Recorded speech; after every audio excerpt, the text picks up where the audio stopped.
we could save half the current shortage of natural gas. That we can help alleviate shortages by drilling for oil and gas in our own country. We can and should increase our domestic production of oil and natural gas. We're still going to need oil and gas for a while. We had a big talk as to oil production and OPEC. तेल दुनिया के सबसे अहम कुदरती वसाइल में से एक। दुनिया इसको स्याह सोने के नाम से जानती है। तेल की सियासत पर गहरी नजर रखने वाले बखूबी जानते हैं कि तेल आज आलमी सियासत, मईशत और जंगों का महवर बन चुका है। इस स्याह सोने से ममालिक को जोड़ने और तोड़ने का काम माजी में भी लिया जाता रहा है और आज भी उसे हथियार के तौर पर इस्तेमाल किया जा रहा है। मशरिक़ वस्ता दुनिया में तेल का सबसे बड़ा ज़ख़ीरा रखने वाला खित्ता है। ये सरजमीन जो कदीम तारीख, कदीम तहजीबों और कुदरती वसाइल का संगम है, यहाँ तेल ने एक नया बाब रकम किया है। तेल की दरियाफ्त ने मशरिक़ वस्ता के ममालिक की मईशतों को यकसर तब्दील कर दिया है और आलमी सियासत में उसका किरदार अहम कर दिया है। तेल की पैदावार और बरामदात ने इन ममालिक को आलमी ताकतों के साथ ताल्लुकात में नया किरदार अदा करने का मौका दिया है। लेकिन ये तेल यहाँ कैसे आया? कैसे मशरिक़ वस्ता के ममालिक ने अपनी सरजमीन के नीचे छुपे इस कीमती खजाने को दरियाफ्त किया और इससे फायदा उठाया? तेल की तलाश का यह सफर हमें ले जाता है 20वीं सदी के अवाइल में, जब दुनिया में तवानाई के नए ज़राए की तलाश की जा रही थी, क्योंकि दुनिया में नए इजाद करदा जदीद तरीन इंजनों को तेल की जरूरत पड़ गई थी। यूं तेल एक कीमती खजाना बनकर सामने आया। पहली आलमी जंग के बाद जब यूरोपीय ताकतें इस नतीजे पर पहुंची थी कि 21वीं सदी पर वही राज करेगा जिसका तेल पर कंट्रोल होगा, उस वक्त अमेरिका दुनिया का सबसे बड़ा ऑयल प्रोड्यूसर और सप्लायर था और बरतानिया की 80% तेल की सप्लाई भी अमेरिका से ही आती थी।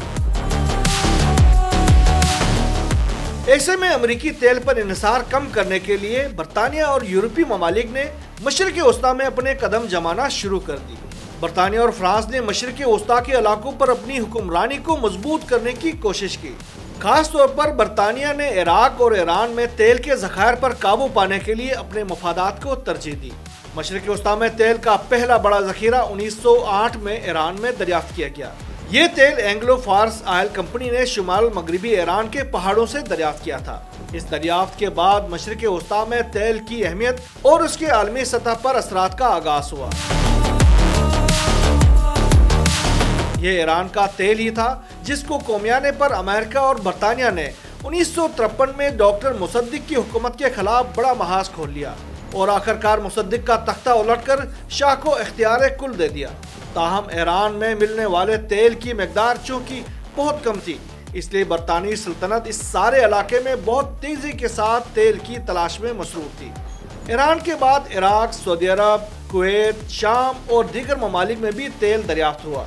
यूं दुनिया के तेल के 50% ज़खायर सिर्फ उसी एक खित्ते में दरियाफ्त हुए, जो खुद मजहबी, लिसानी और सियासी तौर पर तकसीम दर तकसीम था। 1938 में सऊदी अरब के मशहूर इलाके देहरान में तेल का बड़ा ज़ख़ीरा दरियाफ्त हुआ, जिसने सऊदी अरब को तेल के आलमी मार्केट में एक बड़ी ताकत बना दिया। खैर, मशरिक़ वस्ता के ममालिक ने तेल की ताकत को समझा और उसे आलमी ताकतों के मुकाबले में अपनी सियासी हैसियत को मुस्तहकम करने के लिए इस्तेमाल किया। 1960 में ओपेक का क़याम इन ममालिक की एक मुश्तरका कोशिश थी ताकि वो अपने तेल के ज़खायर पर अपनी मर्जी के मुताबिक कीमतों का तयन कर सकें। ओपेक का मकसद सिर्फ तेल की कीमतों को कंट्रोल करना नहीं था, बल्कि इन ममालिक की सियासी ताकत को भी मुस्तहकम करना था। ओपेक ने तेल की कीमतों को काबू करने की कोशिश की, लेकिन उसके साथ ही आलमी ताकतों के दरमियान नए ताल्लुकात और कशमकश का आगाज भी हुआ। तेल के ज़खायर और कीमतों को कंट्रोल करने की ख्वाहिश ने कई जंगों और सियासी बहरानों को जन्म दिया, जिसके नताइज आलमी सतह पर महसूस किए गए।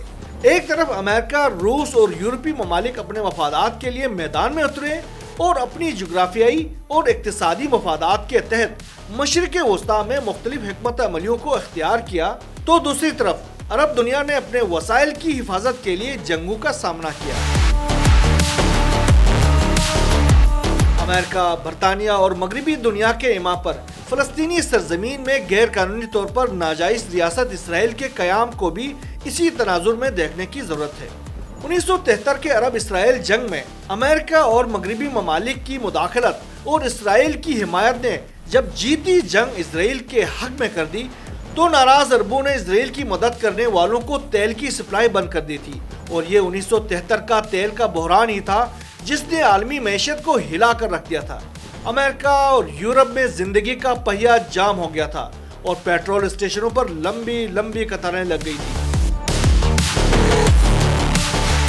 1980 से 1988 तक ईरान और इराक के दरमियान होने वाली जंग का अहम मुहर्रिक भी तेल ही था। ईरान ने अपने इनकलाब के बाद तेल के ज़खायर पर मुकम्मल कंट्रोल हासिल करने की कोशिश की और इराक ने उसे रोकने के लिए ताकत का इस्तेमाल किया, जिसको आलमी साम्राज्यी क़ुव्वतों की हिमायत और मदद हासिल थी। इस जंग का कोई वाज़ेह फातेह नहीं था, ताहम इस जंग ने दोनों ममालिक को बेहद माली और इंसानी नुकसान पहुंचाया। ईरान और इराक दोनों की मैशतें शदीद तौर पर मुतासिर हुईं और तेल की आलमी सप्लाई में भी मुश्किलात आईं। 1990 और 1991 की खलीज जंग इराक की तरफ से कुवैत पर हमले के बाद शुरू हुई।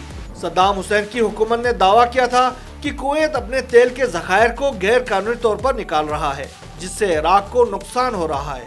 इराक ने कुवैत पर हमला किया, जिसके नतीजे में अमेरिका की क़यादत में इत्तेहादी अफवाज ने इराक के खिलाफ जंग का आगाज किया। खलीज जंग के बाद इराक को कुवैत से दस्तबरदार होना पड़ा और इराकी फौज को पसपा होना पड़ा। इराक पर अक़वाम मुत्तहिदा ने सख्त पाबंदियां आयद की और तेल की पैदावार में कमी का सामना भी हुआ। 2003 में अमेरिका और इसके इत्तेहादियों ने इराक पर हमला किया। ये जंग कई वजूहात की बिना पर शुरू हुई थी, जिनमें तेल के ज़खायर पर कंट्रोल और सद्दाम हुसैन की हुकूमत को तब्दील करना भी शामिल था।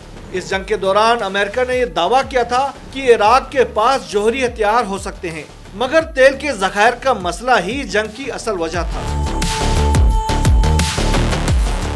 इस जंग के नतीजे में इराक में सद्दाम हुसैन की हुकूमत का खात्मा हुआ, लेकिन जंग ने इराक को तबाही की तरफ धकेल दिया। इराक का तेल का शोबा बहुत ज्यादा मुतासिर हुआ और इस दौरान तेल की आलमी कीमतों में भी इजाफा हुआ। इस जंग ने पूरे खित्ते में अदम इस्तेहकाम पैदा किया, जिसके असरात आज तक महसूस किए जा रहे हैं। 2015 में सऊदी अरब की जानिब से अपने इत्तेहादियों के साथ मिलकर यमन पर हमला भी दरअसल तेल की ही जंग थी। यमन की जंग में सऊदी अरब और ईरान के दरमियान असर और रसूख की जंग के साथ साथ तेल के रास्तों पर कंट्रोल का मामला भी शामिल था। सऊदी अरब यमन में अपनी हिमायत याफ्ता हुकूमत के जरिए तेल के रास्तों को महफूज बनाना चाहता था, जबकि ईरान की हिमायत याफ्ता हौसी अपने मुल्क में सऊदी मुदाखलत को रोकना चाहते थे। यमन की जंग में तेल के मामले पर कोई वाज़ेह फतह तो नहीं हुई, मगर इस जंग ने पूरे खित्ते में अमन व अमान की सूरत-हाल को मजीद पेचीदा कर दिया। इसके नतीजे में सऊदी अरब की तेल की पैदावार और तरसील में मुश्किलात आईं और आलमी सतह पर तेल की सप्लाई पर भी असरात मुरतब हुए। अगर हम मशरिक़ वस्ता के मौजूदा बहरान, जिसमें गजा और लुबनान जंग और शाम में बशार अल असद की हुकूमत का खात्मा और ईरान इसराइल कशीदगी का जायजा लें, तो इसके पीछे भी हमें कहीं न कहीं तेल का ही किरदार नजर आता है। यूँ हम कह सकते हैं कि मशरिक़ वस्ता में तेल का खेल एक संगीन हकीकत है, जो आलमी सतह पर सियासी, इक़्तिसादी और समाजी असरात मुरतब करता है। मुस्तक़बिल में हम जब तवानाई के बदलते हुए मंजरनामे का जायजा लेंगे, तो हमें ये याद रखना होगा कि तेल का खेल अभी ख़त्म नहीं हुआ, बल्कि ये तो बस आगाज़ है।